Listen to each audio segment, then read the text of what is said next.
Hello everyone, and welcome to this week's edition of the Entrepreneurial Mindset YouTube channel. I'm your host, Don, and today we'll be talking about financial freedom, what it is, and how you can go about achieving it.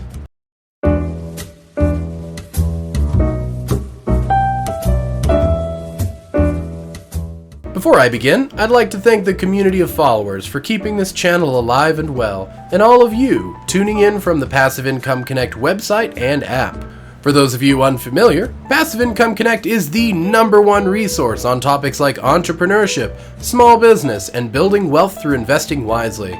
You can also hop on our forums and ask and answer questions on said topics, and tune into our weekly podcast where I bring our content to audio format for your convenience. To learn more, check out www.passiveincomeconnect.com. Here on this channel, you may hear a lot of talk about the concept of achieving financial freedom. This concept may mean a lot of different things to a lot of different people, but I would like to discuss what the practical definition of the term is and give you a frame reference when you hear it used.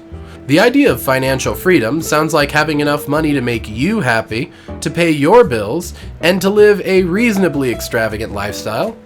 Surely, if one were to have enough money to own a large house, expensive cars, and a gold Rolex, that person is financially free, right? The answer is that it absolutely depends. If that person with the expensive house, car, and Rolex is debt-free and living entirely off of passive income, then yes, they are financially free. However, if that same person is drowning in debt to afford these things and spends most of their paycheck paying debt, then that person is definitely not financially free. So, is financially free worry-free? Millions of people are living a happy and carefree lifestyle where they don't want for money. Many people work a full-time job that they love, pay their bills, and have enough money at the end of the month to spend a little on themselves and even put some back for savings. Now, if that person does indeed love their life, and they have enough money saved up to cover any sudden and unforeseen expenses, are they financially free? Certainly that person would be free of worry and free of stress, but are they truly financially free? Could this person wake up tomorrow morning and decide to quit their job and start an amateur rock band? Could they retire tomorrow and continue maintaining the standard of living they're currently accustomed to? I would bet not. Most Americans don't even have enough money saved to cover 2 months' living expenses. You're considered very stable and responsible if you have enough money saved up to keep you financially solvent for 6 months. Is 6 months enough? That doesn't sound like freedom to me. If you are truly financially free, there would be no limit to how long you could stay financially solvent without further income, and that brings me to the technical definition of being financially free. Financial freedom is achieved when you can maintain your current standard of living until the day you die without earning any more income. I'm gonna say that one more time, guys. Financial freedom is achieved when you can maintain your current standard of living until the day you die without earning any more income. One of the key words I'd like you to focus on is the word earning. If you currently earn $100,000 per year and you spend $50,000 of that, then your yearly living expense would be $50,000. If you're 30 years old and expect to live to be 85, you would need roughly $2.75 million to achieve financial freedom. But I know what you're thinking. How the hell is somebody making $50,000 per year after expenses supposed to save almost $3 million by age 30? And in fact, it would be a stretch to save that amount even if you earned 5 times as much. If you started saving at age 18, you would still need to save $229,000 per year to get to that figure. Save $229,000 per year. Even then, living on a $50,000 budget doesn't sound very baller to me, considering you have almost $3 million in a bank account. So, is there a better way? Well, let's say that same person making that same amount of money decided to take the money that they would have saved, and put it in a cozy mutual fund instead. Generally low risk and low return, a mutual fund might deliver as low as 5% return per year, sometimes higher, occasionally lower, but we're going to use that as a working number right now, meaning that if they invested $100, they would see an average $5 return per year. There you go. Now, if every year that person put $50,000 into a mutual fund, they would receive $2,500 back on their money that year. The exciting part is that they would also earn compound interest on their money, meaning that the interest would roll back into the lump sum and earn interest on the interest. So, what are we saying here?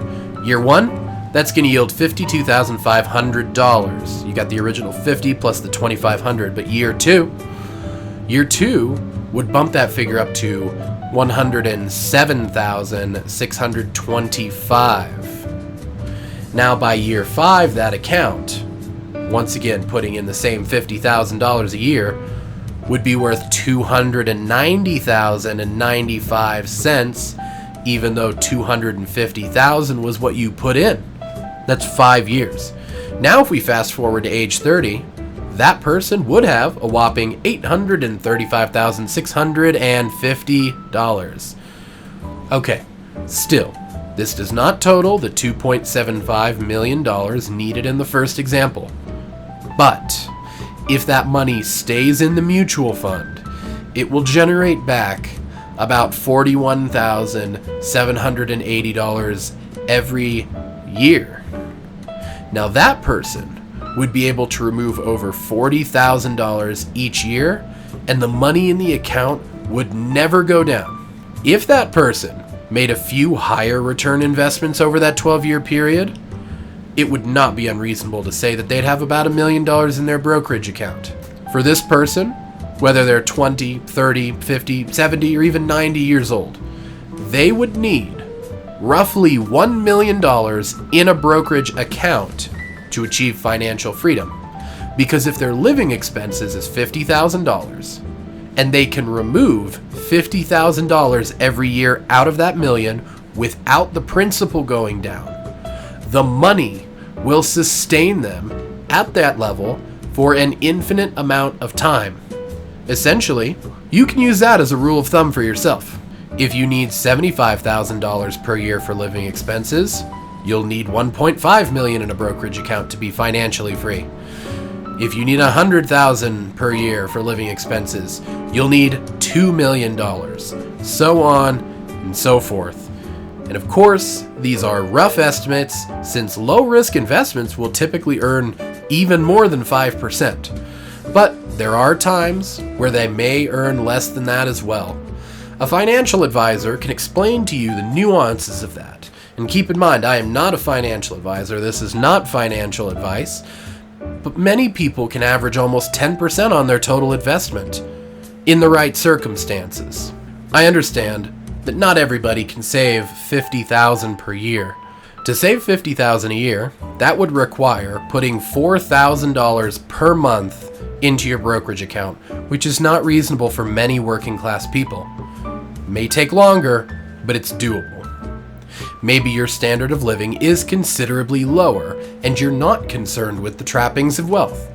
If you need just $25,000 per year to live, you can invest $1,000 every month for 23 years and you'll be set for life. If you can save the $50,000 per year mentioned in the first example, you would achieve financial freedom in just 8 years. The average American can't even save $1,000 per month, let alone $4,000. Therefore, the average American will never achieve financial freedom. I will assume that if you're watching videos like this, you're not an average person, or you would not like to be. You can achieve financial freedom by implementing methods used by financially savvy folks for decades. You can start a side hustle, cut back on your spending, save more money, earn more money, develop new skills, move up the career ladder, and invest. Start a business.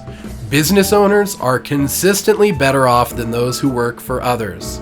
But whatever it is, do something. Imagine waking up one day and realizing that you don't have to work another day in your life. What would you do? You have all the time in the world to decide. And that, ladies and gentlemen, will conclude today's video. If you found value in today's message, hit me with a thumbs up and consider subscribing. We release new videos every Saturday, and if you like listening to what I have to say, you can catch me every Thursday on the Passive Income Connect podcast and every Tuesday at PassiveIncomeConnect.com. Thank you all for tuning in. I will see you next week. This is Don, signing out.